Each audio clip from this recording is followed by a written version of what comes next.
तर छत्रपती संभाजीनगर या ठिकाणी यावेळेला मनोज जरांगे पाटील बोलतात, थेट पाहूयात. आपले महाराष्ट्रभरात जे मराठा आरक्षणासाठीची साखळी उपोषणं सुरू आहेत, सगळ्या बांधवांना विनंती आहे की सध्या आपल्याला 20 जानेवारीची जाण्याची तयारी करायची असल्यामुळं खूप फोन यायला लागलेत दिवसभर साखळी उपोषणाचं काय म्हणून. तर सगळ्यांना विनंती आहे, आंतरवाली इथलं साखळी उपोषण हे कायमस्वरूपी सुरू राहणार आहे. महाराष्ट्रातले जे साखळी उपोषण आहेत ते सध्याचे स्थगित करावेत सगळ्यांनी, आणि ज्यांना सुरू ठेवायचे त्यांनी ठेवावं, परंतु असं व्हायला नको की आम्हाला सुरू ठेवायचं होतं परंतु आमच्याकडून सांगण्यात आल्यामुळं आम्ही ते स्थगित केलं. ज्यांना सुरू ठेवायचे ते ठेवू शकता, परंतु महाराष्ट्रातले सगळेच साखळी उपोषणं, आमरण उपोषणं स्थगित करावेत. कारण आपल्याला तयारी करायची मुंबईला 20 जानेवारीला निघण्याची. त्यामुळं हा एक मुद्दा झाला. आणि दुसरा की आंतरवालीतलं मात्र सुरू राहणार आहे. आपल्याला आता सगळी बघण्याची तयारी सुरू झाली. रूट आपला कसा राहणार आहे आंतरवाली ते मुंबई हा सुद्धा फायनल होणार आहे आता. तोही थोड्याच दिवसात तुम्हाला पडेल. तिसरं असं की आपण शक्यता अशी आहे की आपण 6वा दौरासुद्धा टाकण्याच्या तयारीत आहेत, परंतु बघूयात, त्याचं मागापुढं होऊ शकतं. होईलच असं नाही, परंतु खूप लोकांचा आग्रह असल्यामुळं एका दिवस टाकण्याची शक्यता आहे. आणि सगळ्या मराठा बांधवांना पुन्हा एकदा विनंती की आपल्याला जे स्वयंसेवक लागत आहेत ती तयारी करा. आपले जे टप्पे कसे पाडायचे आहेत, काय करायचे आहेत, हे रूट बरोबरच तुम्हाला सगळ्या मराठा बांधवांना सांगण्यात येणार आहे. फक्त विशेष याबरोबर एक सांगायचं की आपल्याला हे आंदोलन खूप मोठं आहे, त्यामुळं आपण आता घरी नाही राहायचं. घरी राहून तरी आपण काय करणार? आपल्याला आपले लेकरं मोठे करायचे आहेत, त्यांना आरक्षण मिळवून द्यायचे. त्यामुळं आपण घरी राहून तरी काय करणार आहे? त्यामुळं आपल्याला सगळे कामं उरकून ठेवा. आपल्याला मुंबईकडं जायचं आहे, मुंबईकडं कूच करायची, मुंबईकडं आपल्याला धडक मराठ्यांना द्यायची. देशात असा शांततेचा कार्यक्रम देशात कधी झाला नसेल. इतक्या ताकदीनं मराठ्यांनी तयारी करायची, शांततेत जाण्याची. मिळेल त्या वाहनानं ते वाहनं घेऊन यायच्यात. आपल्या त्यामध्ये सगळ्या वस्तू ठेवायच्यात. काय काय वस्तू ठेवायच्यात हे तुम्हीही ठरवा. आम्ही सांगणार आहेत तुम्हाला जाहीरपणानं की तुमची टीममध्ये या गाड्या आणि हे लोक, हा रूट, मुक्कामाची व्यवस्था, जे असेल ते सगळं तुम्हाला क्लिअरपणानं सांगितलं जाणार आहे. परंतु तुमच्या डोक्यात जे असेल, काय काय साहित्य सोबत घेतलं पाहिजे, किती दिवसासाठी घेतलं पाहिजे, किती पुरणार आहे, कोणची गाडी घ्यायची, त्या गाडीला छत ठेवणं सुद्धा आवश्यक आहे. जर थंडी असली तर आपल्याला आपल्या गाडीचे रक्षण आपल्यालाच करायचं. आपण आपल्याच गाडीत झोपायचं, किंवा थंडी नसेल तर खाली उतरून झोपू शकतो आपण जिथं व्यवस्था असेल त्या ठिकाणी. आणि नसली व्यवस्था कुठं तरी आपली व्यवस्था आता आपण स्वतःच करणार आहेत, हे लक्षात असू द्या. आपली गाडी असेल, आपलं ट्रॅक्टरला छत टाका, पाठीमागच्या ट्रॉलीत, किंवा काय ट्रक असेल, कोणाचं जे वाहन असेल, किंवा कोणाचे पिकअप असतील, कोणाचं काय जे असेल त्याच्यामध्ये छत टाका. आपण आताच जर खाली झोपायला आपल्याला कुठं व्यवस्था नसेल तर आपण आपल्याच वाहनामध्ये झोपायचे. पण आंदोलन हे आपल्याला यशस्वी करायचे. इतक्या शांततेनं चांगली तयारी करायची. परंतु पुन्हा एकदा सांगतो, हे देशातलं शांततेचं प्रचंड मोठं आंदोलन असणार आहे. त्यामुळे हे शांततेत मराठ्यांनी घरी राहायचं नाही आहे. आपल्याला सगळ्यांना आपल्या लेकराला न्याय घेऊन येण्यासाठी जायचं. मात्र हे आंदोलन शक्यतो शेवटचं असणार आहे, शक्यतो. कारण येताना आता आरक्षणच घेऊन यायचं आहे. म्हणून ताकदीनं सगळ्यांनी तयारी करा. आणि आपल्याला सगळ्यांना मुंबईकडं, आंतरवालीपासून मुंबईपर्यंत सगळ्यांना पायी जायचे. किती दिवस लागणार आहेत, काय होणार आहेत, हे सगळं आराखडा, सगळं नियोजन तुमच्यापुढं ठेवलं जाणार आहे. रोड कोणत्या मार्गे जायचं हेही तुम्हाला सांगितलं जाणार आहे. काय काय व्यवस्था केली हे पण सांगितलं जाणार आहे. त्यामुळं आपण सगळ्यांनी तयारी लागावं स्वतःच्या मुलासाठी. मला खूप काही असे फोन आले की आम्ही पण येणार आहेत, आणि आम्ही यावं का नाही यावं, काहींनी असं, आम्ही मागचं सांभाळावं का पुढचं सांभाळावं. आम्ही काहींचं म्हणणं आहे आम्ही सगळं रेडी केलं आहे, काही म्हणतात आम्ही अमुक तयार केलं आहे, कोणी म्हणतं बैलगाड्या आज तयार केल्या. अजे काय, आता मी याच्यामध्ये काय बोलणार नाही आहे, परंतु मला एकच सांगायचं आहे, जसं वाहन असेल तसं आपल्याला मुंबईकडे निघायचंय, म्हणजे निघायचंय. घरी राहून आपण करायचं काय? इकडं पोरच जर अडचणीत सापडायला लागले, परीक्षा जवळ आल्यात, पोरांच्या भरत्या जवळ आल्यात, आपल्याला आरक्षण त्यासाठी मिळणं गरजेचं आहे. हुकून गेल्यावर आरक्षण मिळून उपयोग नाही. म्हणजे समजून घ्या, जसं पेरणीचा दिवस असतो, पाऊस पडला आणि वापसा झाला की पेरायला लागतं, तरच शेती आपल्याला साथ देते आणि तरच आपण खरे शेतकरी, तरच आपल्याला पीक वाढणं आणि आपण मोठे होतो. तसंच वेळेवर मराठ्यांना आरक्षण पाहिजे. त्याच्यासाठी आता पोरांचं कल्याण होणार आहे मराठ्यांच्या, हे शक्यतो शेवटचं आंदोलन आहे. त्यामुळे ताकदीनं मराठ्यांना जायचं. आपल्यामध्ये मुंगीला घुसता नाही आलं पाहिजे, इतक्या प्रचंड ताकदीनं आणि शक्तीनं आपल्याला जायचं. हे मात्र सगळेजण बांधव, मराठा बांधव राज्यातले आठवणीत असू द्या आणि आजपासून किंवा उद्या सकाळीपासून तयारीला लागा. सगळे उपोषणं सगळ्यांनी स्थगित करा, कारण या कामावरती भर द्यायचा. धन्यवाद.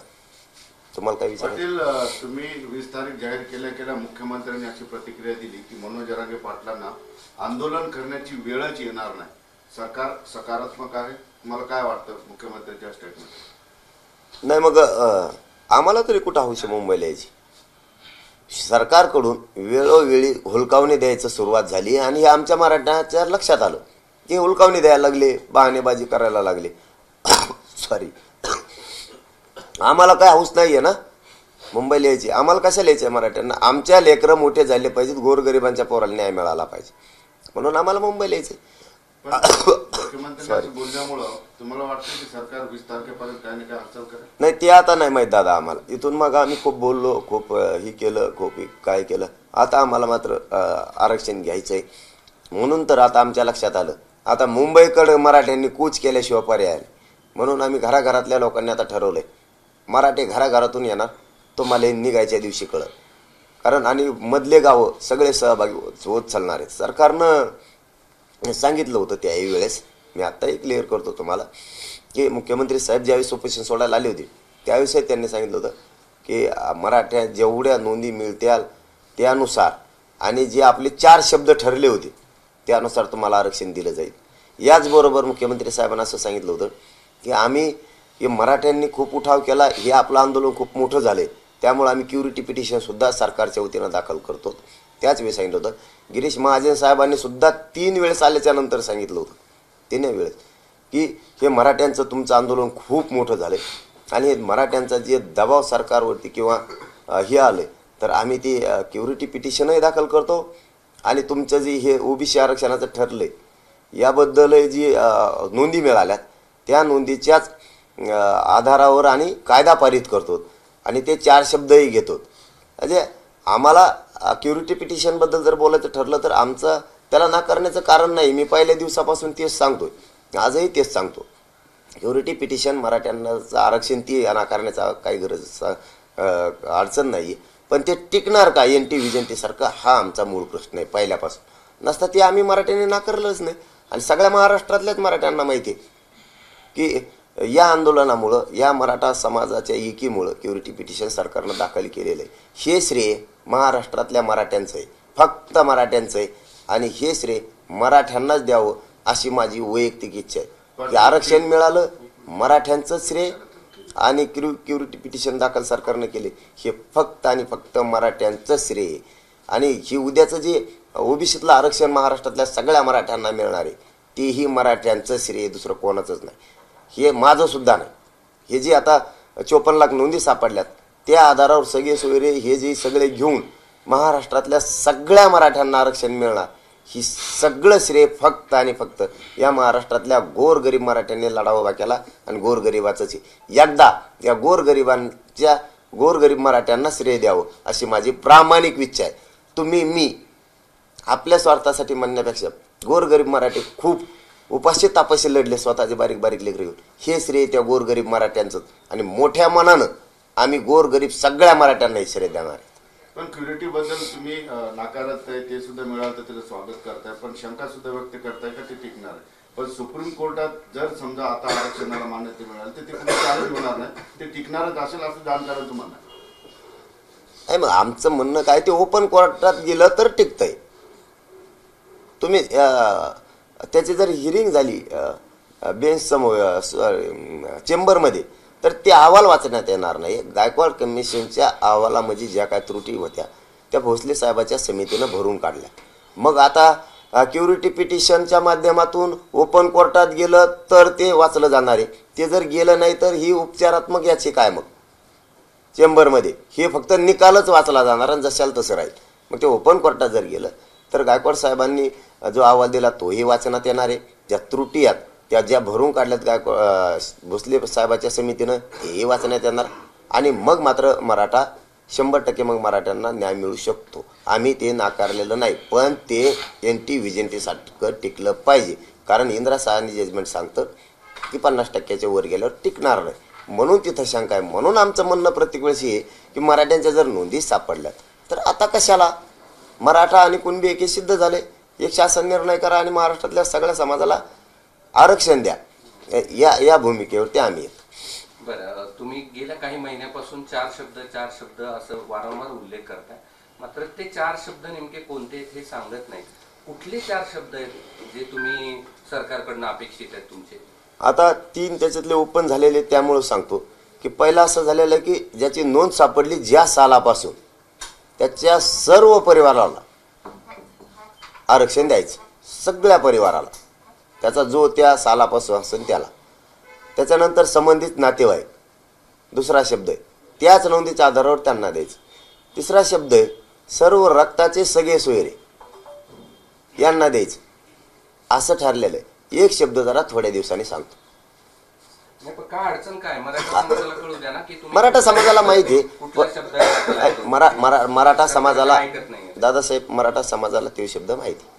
तर काहींना थोडं खूप दुःख होतं, त्याच्यामुळं ते थोडंसं हे करतं, त्यांचं खूप दुःख होतं. मराठ्याच्या बाबतीत काय असलं की दुःख होतं. अंबादास दानवे असं म्हणाले की ओबीसीतून आरक्षणामधून वाट्याला काहीच येणार नाही. आता कसं काय येणार नाही आम्हाला नाही. आता 54 लाख लोकांनी ते घेतलंय आतापर्यंत, गोरगरिबाचं कल्याण झालं.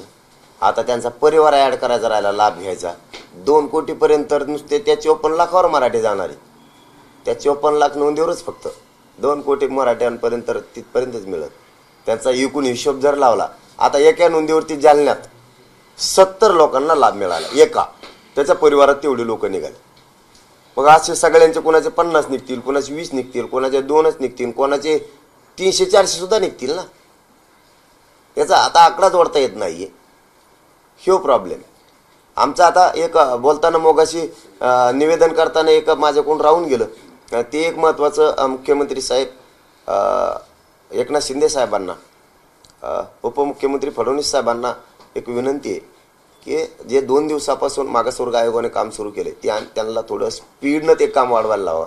कारण अगोदर सांगितलं होतं मुख्यमंत्री साहेबांना की ह्या 2 दिवसातच मागासवर्ग आयोग काम करायला सुरू करत, त्या म्हणलेल्या शब्दाप्रमाणे त्यांनी ते सुरू केले. आणि मराठा समाजसुद्धा बघतोय ओबीसी आयोगानं काम सुरू केलं, यात काही नाही. पण थोडंसं त्यांनी स्पीडनं करावं, कारण परत मागच्यासारखं होऊ नये. त्या समितीसारखं ते काम केलं आणि काहींनी केलं नाही, मग वेळच नाही मिळाला, आणखीनच द्या, ह्या भानगडीत पडू नका. याचबरोबर आमचा महत्त्वाचा एक दुसरा विषय राहिला की या मंगळवार बुधवारपर्यंत समिती मराठवाड्यात पुन्हा काम करेल, शिंदे साहेबाची समिती. कारण नोंदी शोधण्यासाठी आणि हैदराबाद संस्थांमधून सुद्धा निजामकालीन नोंदी आणण्यासाठी तातडीनं काम करत. मला वाटतं ती उद्यापासून किंवा परवापासून अभ्यासक जास्तीचे जेवून त्यांना युद्ध पातळीवर काम करायला लावा. कारण इथं लाखांना नोंदी आहेत मराठवाड्यात पण, परंतु काही अधिकाऱ्यांना जाती भेद केल्यामुळं त्यांनी निरंक म्हणून अहवाल दिलेला आहे. समितीनं स्वतःहून अभ्यासक घेऊन प्रत्येक जिल्ह्यात मराठवाड्यातले पिंजून काढायला लावा. प्रचंड नोंदी सापडतील. आणि हैदराबाद संस्थांमधून ज्या निजामकालीन नोंदी आहेत त्या आणण्यासाठी सुद्धा समिती आणखीन गेलेली नाही. त्या बुधवारच्या आत त्यांनी जावं आणि ते काम सुरू करावं. समितीनं पुन्हा एकदा लाखांना नोंदी आणखीन सापडणार आहेत. मराठवाड्यासह पुन्हा राज्यात सुद्धा समितीनं नोंदी शोधायचं काम करावं. पटेल, नोंदीबद्दल तर प्रश्न आहे, सांगतो की नोंदी सापडतात, मात्र आता एजंट सुद्धा राज्यभर सक्रिय झालेले आहेत अधिकाऱ्यांच्या संगनमताने. ज्या ठिकाणी नोंदी सापडत नाहीत किंवा नोंदी सापडल्यात, मराठा बांधवांकडून लाखोनी पैसा घेऊन नोंदी देतो, अशा पद्धतीचे एजंट सुद्धा आता त्याचं जाळं तयार झालंय. सरकारने त्याला कसा आवर घालावा आणि फुकटात हे प्रमाणपत्र मराठ्यांना मिळावं कसं? हे प्रमाणपत्र फुकट फ्री मराठ्यांना मिळणार आहे. ज्यांच्या नोंदी सापडल्यात त्यांना कसलाच प्रॉब्लेम येणार नाही. आली तर कलेक्टरांकडे तक्रार स्वतः करा की ही माझी नोंद आहे, या नोंदीसाठी अमुक अधिकारी पैसे मागतोय. जो अधिकाऱ्यांचं नाव येईल त्याला ताबडतोब बडतर्फ मुख्यमंत्र्यांनी आणि दोनही उपमुख्यमंत्र्यांनी करावं. त्याला निलंबित सुद्धा करू नये ताबडतोब. आणि विशेष करून मराठ्यांनी याच्यावर बारीक लक्ष ठेवावं. यंत्रणेवर याच्यावर त्याच्यावर जास्त ही करतील, आज करतील, उद्या करतील असा भरोसा ठेवण्यापेक्षा कोणाच्या महाराष्ट्रात जर निदर्शनास आलं की नोंद मिळाली किंवा मिळवण्यासाठी किंवा मिळालेल्या नोंदीचं प्रमाणपत्र काढून देण्यासाठी कोणी जर पैसे मागत असला तर मराठ्यांनी सतर्क व्हा. घराघरातल्या त्यांनी स्वतः त्याच्या विरुद्ध तक्रार पोलीस स्टेशनला करा. त्याला बडतर्फ करायची कारवाई करायला लावत जबाबदारी आपली. त्याची काळजीच करू नका. मुख्यमंत्री आणि गृहमंत्र्यांना सुद्धा सांगतो की तुम्ही हे जे आता प्रश्न उपस्थित झाला याकडे बारीक लक्ष द्या, कारण हे सत्य असू शकतं आहेच. 22 तारखेला राम जन्मभूमीची प्राणप्रतिष्ठा आहे राम मंदिराची, आणि याच काळामध्ये 2 दिवसा अगोदर तुम्ही आंदोलन जाहीर केलेलं आहे. आंदोलन जाहीर करताना ती कल्पना नव्हती का, किंवा त्याबद्दल तुम्ही लक्षात घेतलं नाही? नाही, मला कल्पना पण नव्हती. आणि ते काय वाईट विषय थोडा आहे. आनंदाचा उत्सव येतो, त्याचं काय अडचण आहे. चांगला विषय ना होतोय. म्हणजे काय, आम्ही पण संस्कृतीला मानतोच ना. तो आनंदाचा विषय, त्याच्याबद्दलचं काही दुमत नाही आणि असण्याचं काही कारण पण नाही. पण हे आंदोलन आधीपासून सुरू असल्यामुळं हे सलग पुढं सुरू ठेवण्यात आलेलं आहे. 18 तारखेला मुंबईमध्ये त्यांनी 144 लागू केले, म्हणून आम्ही 20 तारीख धरलेली. कारण आम्हाला तारीख धरायचीच होती. कारण हे आंदोलन काय हे म्हणजे हे जोडता येणार नाही. 22 तारीख आणि 20 तारीख ही अजिबात जोडता येणार नाही. कारण आमचं इकडचं सुरू आहे आंदोलन हे 4 महिन्यापासून, आणि हे लगातार टप्प्याटप्प्यात सुरू आहे. आता फक्त आम्हाला वेळ पाहिजे होता. हे आंदोलन मोठं आहे, आंदोलन फसू द्यायचं नाही, आंदोलन मुडीत निघू द्यायचं नाही. म्हणून आम्हाला वेळ लागतोय. कारण तिथं गेलं आणि उगाच लाखाने मराठी मागं येत आणि मग उगाच बॉम्बलायचं आणि बावचाळ्यानं कुंकडं पळायचं. चला रे उद्या सकाळी 2 दिवसात पोराला माघारी यायला लागत. हे यामुळं आम्हाला वेळ लागतोय आणि या हिशोबानं ते केलेलं आहे. वेळ पडलं तर तुम्ही थोडे 2 दिवस पुढे आंदोलन करू शकता. काय संबंध? एकीकडे तुम्ही सांगा संस्कृती नेहमी तुम्ही अहो मग त्याचा आणि याचा काय संबंध? असं काय करता? त्याचा काय संबंध? तो संस्कृतीचा भाग आहे. ते आनंदाचाच दिवस आहे. ती सगळ्या देशवासियांसाठी आनंद आहे. याचा अर्थ हे चाललेलं आंदोलन म्हणजे ही जनता देवालाच वाटतं ना कल्याण व्हावं जनतेचं म्हणून, आणि त्यासाठी निघतोय आम्ही. तुम्ही आता बोलताना असं म्हटलं की काही जिल्ह्यांमध्ये अधिकाऱ्यांनी जातीभेद केला, त्यामुळे निरंक अहवाल दिले. ते कुठले जिल्हे एवढंच फक्त सांगा. मला नायगावचं पण माहिती आहे आणि गेवराईत पण अगोदर दिला होता असं गेवराईच्या लोकांनी सांगितलं होतं. असंच मला नायगावच्याच लोकांनी सांगितलेलं आहे. मी काय प्रत्यक्ष तिथे गेलेलो नाही. निरंक म्हणून दिला. आणि त्यानंतर त्या लोकांनी अभ्यासकामार्फत शोधायला सुरुवात केली तर एकाच गावात 47 नोंदी सापडल्या होत्या. एकाच गावात. मग निरंक तालुक्याचा अहवाल दिला कसा? गेवराईत पण असंच झालं होतं. अगोदर लेखी अहवाल आहे गेवराईचा. तर मला तिथल्या कार्यकर्त्यांनी सांगितलं तो वेळेप्रसंगी मी त्यांना उभा करू शकतो की यांनी निरंक म्हणून अहवाल दिला. त्याच्यानंतर जवळपास 64 गावात नोंदी सापडल्या. असे खूप प्रकार झालेले आहेत राज्यात. मुंबईच्या आझाद मैदानावर जरांगे उपोषण करण्यावर ठाम आहेत, तर आरक्षण देण्यासाठी सरकार पूर्ण शक्तीने काम करते असं उपमुख्यमंत्री देवेंद्र फडणवीस म्हणाले. नाही मग तुम्ही काम करताय, आम्ही आमचं काम करतोय. आम्ही काय काम नाही करीत काय? आमचं काम चालूच आहे. निघालं मुंबईला कडं. आणि आझाद मैदान, शिवाजी पार्क, बरेच मैदानं लागणार आहेत आम्हाला. ते बघणं चालू आहे. आमच्या सगळ्या टीमा कामाला लागलेल्या आहेत. कोणाला माहीत आहे नाही माहीत नाही आम्हाला. आमच्या सगळ्या टीमा कामाला लागलेल्या आहेत. घोषणा झाली की दुसऱ्या दिवशी सकाळपासूनच. मनोज पाटीलांनी थोडंसं संयमानं घ्यावं असं स्वतः शंभूराजे पाटील बोलतात, शंभूराज देसाई बोलतात. संयमानच चालू आहे. आम्ही कुठं काय केलं? संयमानच चालू आहे. तुम्हीच आम्हाला लवकर न्याय देणार म्हणून जनतेला तुम्ही वेटीच नका धरू. आमचीच तुम्हाला विनंती. किती दिवस या समाजानं दशक फक्त आंदोलनच करायचे आणि पोरं बरबाद व्हायला लागलेत. किती दिवस आता आम्ही संयम धरायचा? उलट मला वाटतं जेवढे सत्ताधारी पक्षातले मंत्री महोदय आहेत आणि जेवढे आमदार खासदार मंत्री आहेत यांनीच उलट म्हणायला पाहिजे की उगाच आता आपण वेटीची जनतेला धरू नये. ही दशकापासूनचा प्रश्न आहे. एकदा सगळेजण एकत्र येऊन ही मार्ग काढा. आमची याचबरोबर दुसरी विनंती आहे की आता सगळ्या पक्षातल्या मराठ्यांच्या मंत्र्यांना, आमदारांना, खासदारांना पोरांच्या पाठीशी ताकदीनं उभा राहावं. प्रत्यक्ष तुम्ही आताच ही वेळ आहे.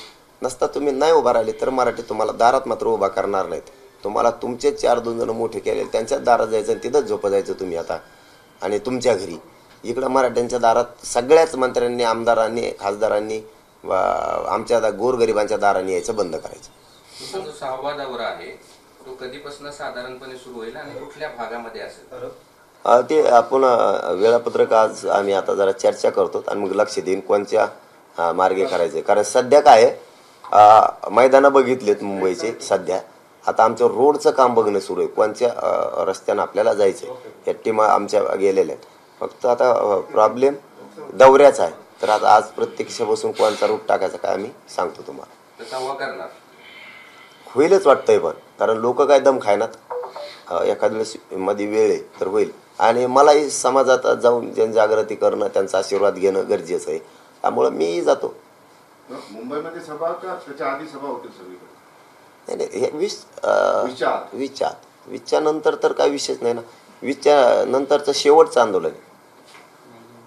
इतकं मोठं आंदोलन ते होणार आहे. उपमुख्यमंत्री अजित पवार म्हणाले की काहींनी मुंबईला जायची भूमिका घेतली, थांबायला तयार नाहीत, मात्र आम्ही आरक्षण देण्यासाठी पूर्ण प्रयत्न करतो.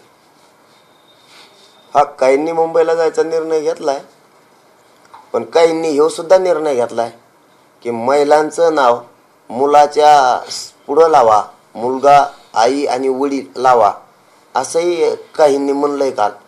पण काहींना हे लक्षात आहे ना की आईची जात लावा म्हणतं तर काय दुखत आहे. मुलाच्या समोर आईचं नाव लावा काही जण म्हणतात, कालच म्हणलेत काही जण.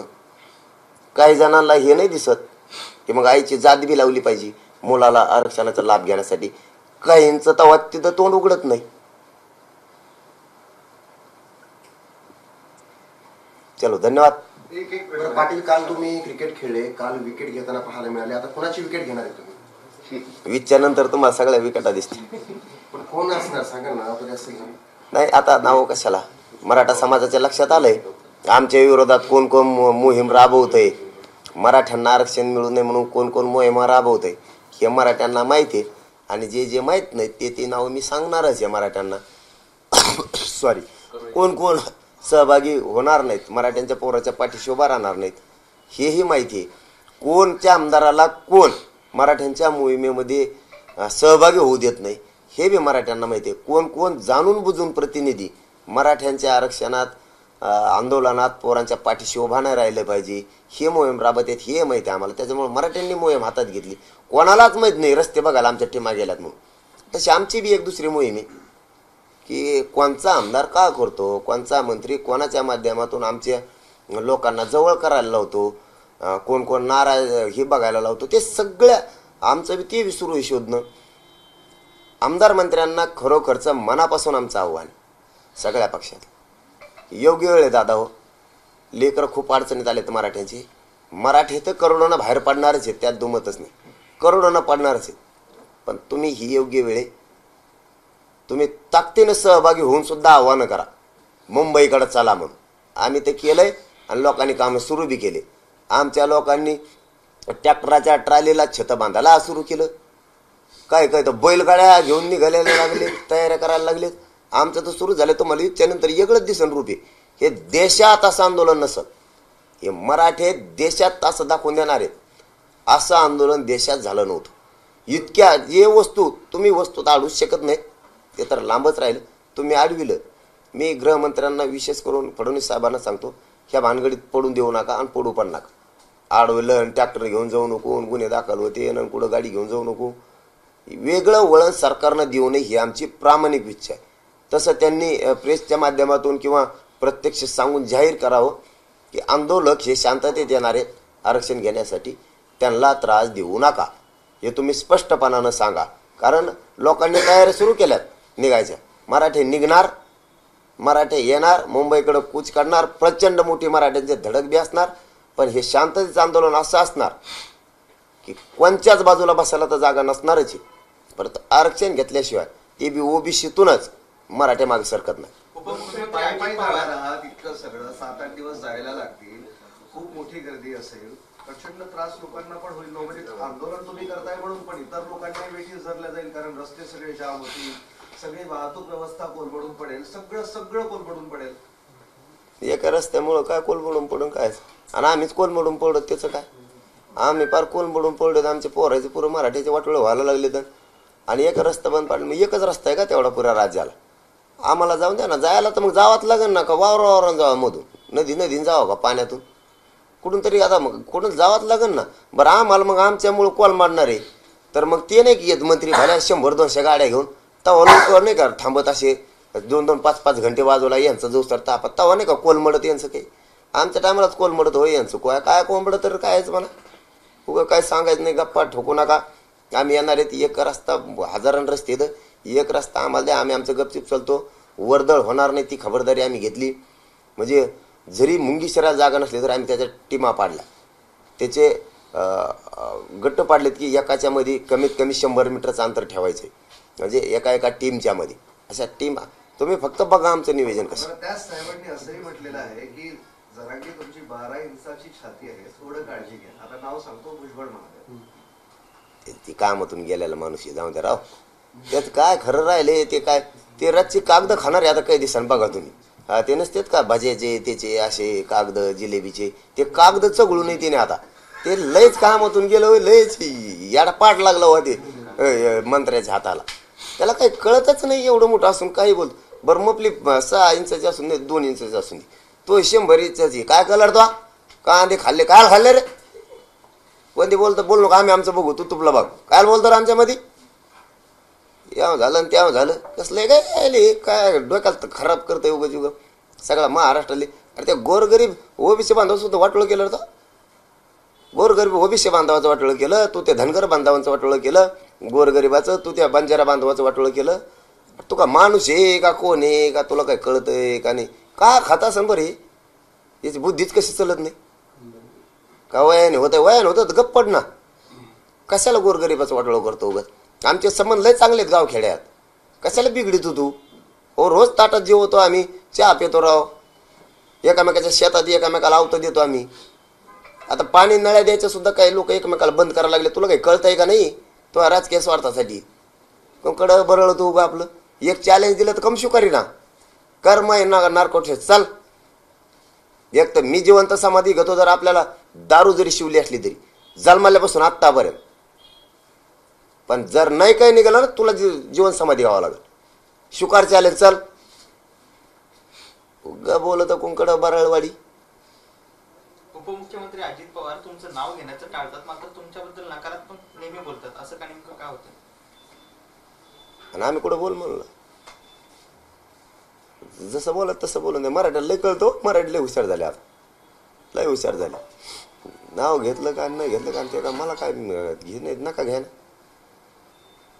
आमचं चाललंय दणका. आरक्षण घेऊन येणार मराठी आम्ही, जाणार बी.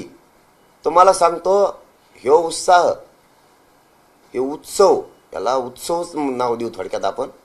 ही उत्सव असा राहणार आहे की लोकांना चालताना सुद्धा वाटणार नाहीये की आपण चालतोय. एवढ्या स्कीम आम्ही त्याच्यात वस्तू ही घेणार आहेत. आम्ही हसत खेळत आनंदात जाणार आहेत मुंबईपर्यंत.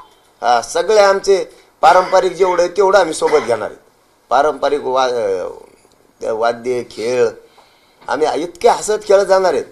वारकऱ्यांचं सगळं साहित्य की हे कवाशी पुंकळ पोहोचले. इतका आनंदाचा उत्सव राहणार आहे पायी चालताना 20 जानेवारी ते मुंबईपर्यंतचा. लोकांना वाटणार सुद्धा नाही आपण चाललोत म्हणून. इतका हसत खेळत आनंदात आम्ही चालणार आहेत. फक्त आम्हाला 10-20 हजारांच्या टीमा पाडायला लागणार आहेत. 30-30 हजाराचे तुकडे पाडायला लागणार आहेत. आम्ही ते ओके नियोजन करतो, त्याची काही काळजी नाही. चला धन्यवाद. तर आंदोलनाबाबत पुढची दिशा काय असेल हे सांगण्यासाठी यावेळेला माध्यमांशी बोलत होते मनोज जरांगे पाटील. तर दुसरीकडे आंदोलनावरती ठाम असल्याचं देखील त्यांनी पुन्हा एकदा निक्षून सांगितलेलं आहे. एबीपी माझा, उघडा डोळे बघा नीट.